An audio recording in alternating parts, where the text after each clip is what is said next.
one big thing I promote right now is do an unsolicited CMA a day. Unsolicited comparative market analysis a day. And I think you could use HighNote for this. It'd be really great. But think about this. Here's the verbiage. Send it to everybody you know in your sphere of influence. Hey, most of my friends and acquaintances have asked me what their home is worth since the pandemic. So I assumed I would just send this out to everyone I knew. If it interests you, give me a call. Or if what we think we could sell your home for is interesting, let me know.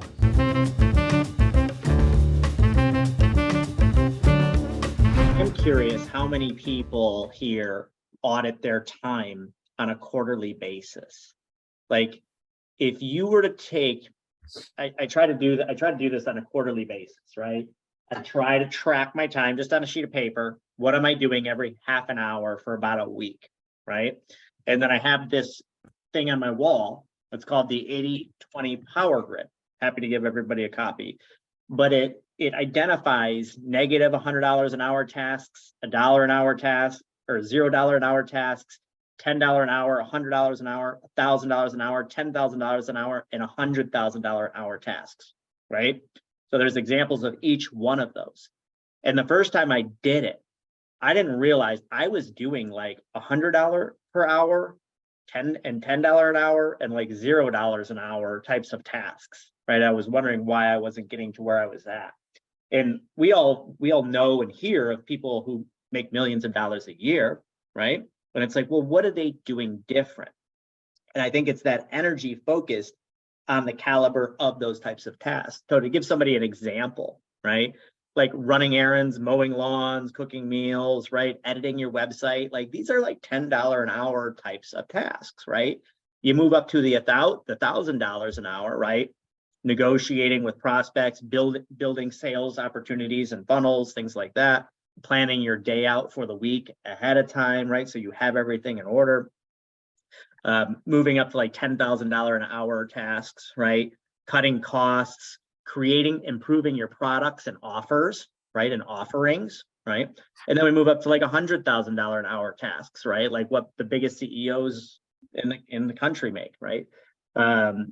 Capital allocation decisions, like budgeting out, like where the capital is going to be going, how you're going to be able to grow that business, right? Building out strategy, right? Like, how am I going to build my team out? Like, if I don't want to work with buyers anymore, I know so many agents, I don't know about you guys, they're like done working with buyers because they have PTSD from the last 18 months. They take a buyer out, they'd submit 14 offers, right? They get declined, get rejected. But setting up that strategy. So if you want to create, buyer's agency within your team, like, this is where I got everything from last year. This is how I can operationalize it. If I set the appointments or my system sets the appointments for me, then I'm going to take 30%. And Frank, right, who only does 7 deals a year, he's looking to grow his business. Now he's able to double, and you're taking 30% of all of Frank's deals because you generated the lead, you have the systems in place, the ISA to make the calls, set the appointments, and all Frank has to do is go open doors and create a great customer experience. So I think that what you were just talking about, Eric, I think is right on the money. It's just like really identify, especially now, especially going into this different market, you're going to have to work twice as hard. But I think once you figure out what's working, if you double and triple down on that, I don't think that you're going to see much of an impact to your business, right? I mean, unless all things go to zero, which very rarely happens. And remember, like, even though times are changing, they will change again. So if we're going into a down market or a buyer's market, that will change. 18 months, 24 months, 36 months. And Eric, this is great. It's a great framework.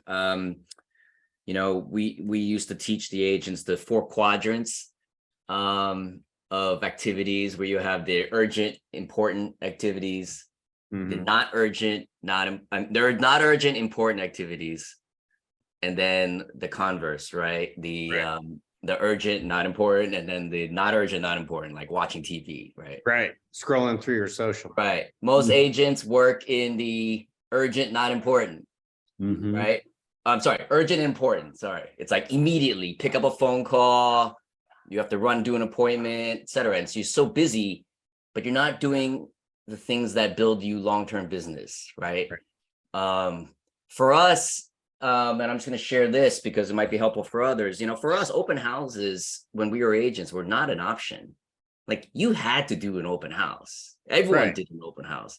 Right. But Us too. yeah, the hardest part was the farming, the marketing, the drips, the marketing to your target market. And so we always try to get the agents to be in that not urgent but important quadrant. But I love your framework, the shoulds. Now let me ask you a question. We have agents on here, we have agents on Facebook Live. We're going to be serving this content up to the community and our YouTube channel and social media.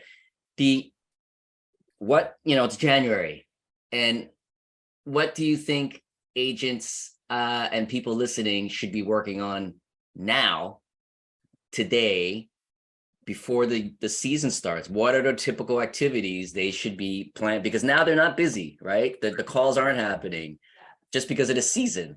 Right. But what do you usually like to tell the agents to do during this time?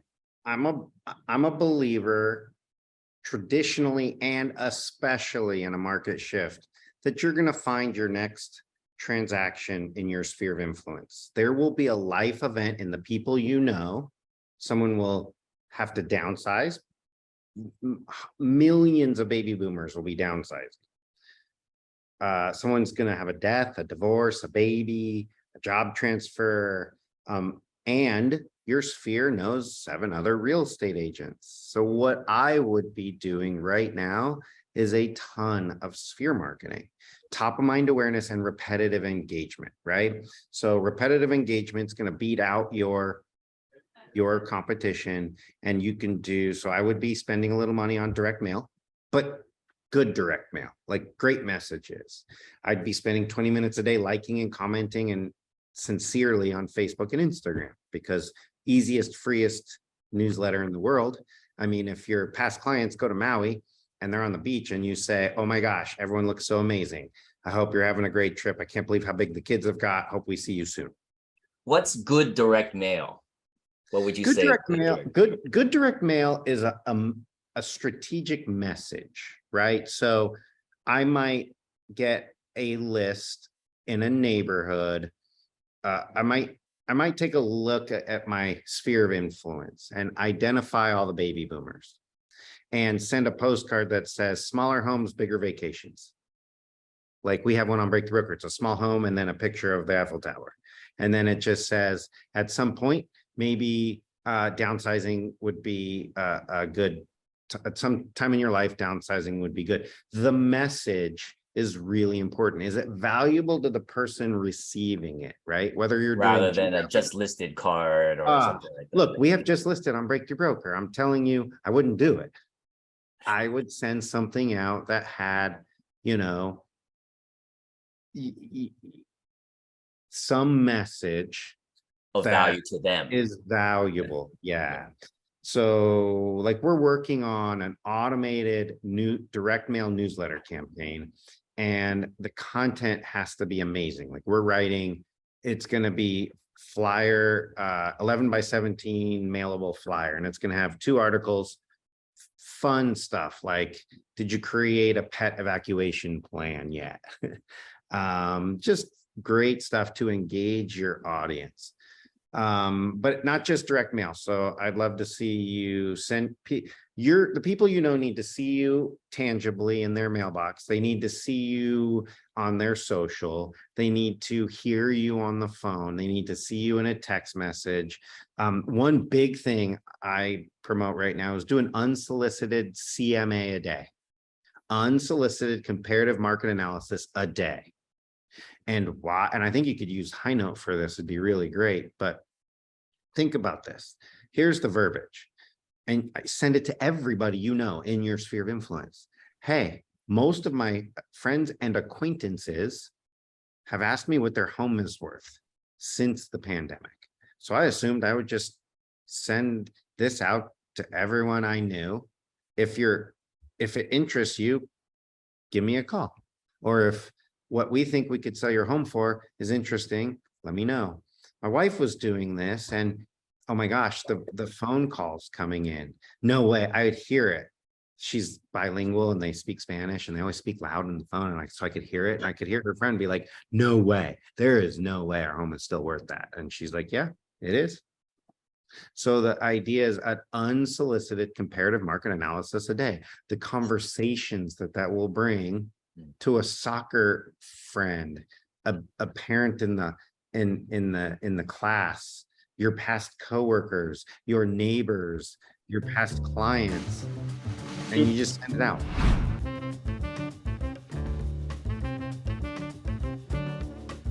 Want to keep getting tips? Hit the subscribe button as well. Thanks for watching, and we hope you get a lot out of this.